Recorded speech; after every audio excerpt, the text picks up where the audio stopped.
The men of Manus Island, who've been denied their freedom for 7 years simply for seeking refuge, as did so many of our football community, endured insufferable, inhumane conditions, as do hundreds who remain on Nauru.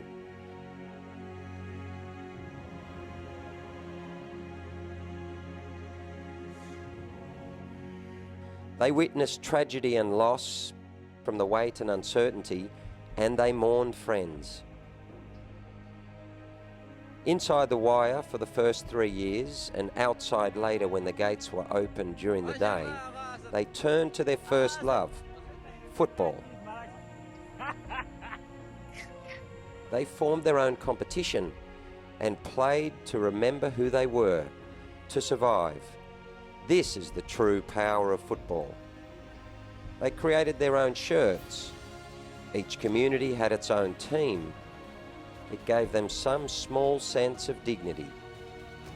I travelled to Port Moresby recently to see the devastation for myself and met so many who were footballers. Hello, how are you? How are you? Yeah, very good. Nice to meet you. Nice to meet you. Yeah.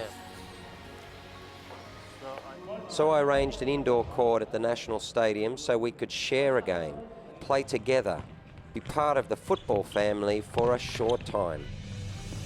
Their careers are lost, their lives traded, their families broken after so many years' absence, their health deteriorating with inadequate medical care. It was heartbreaking to see. But their love for football burns bright.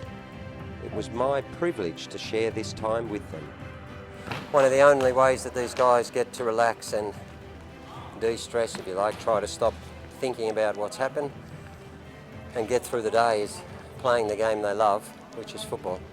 It was fantastic to have a game with these guys, to be able to come together, irrespective of language or any differences, and just play a game of football here with them. It was absolutely fantastic. Very good players as well. I've got to tell you that this Baruz Bashani, who many people know well, is a fantastic player, a beautifully skilled player, would have been a very fine player in his youth, before that was taken away, of course. And some of these guys here are really top-class players. One of them played at the province level and beyond, back in Iran.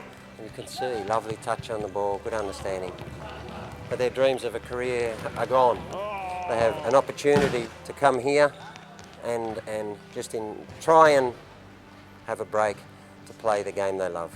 It'd be nice for them to have the opportunity to do so more regularly when they've got some freedom in a faraway place from here. Speaking to the whole football community in Australia, I'm standing here with part of our family. These are refugee men who've been here in Manus Nauru for 7 years. They need our help. We come over to see them, to meet them, to hear their stories. They play beautiful football. They love our game. On Manus Island, they play all the time. So everyone, lift your voice, add your strength and your name to the campaign to free these guys and give them a life.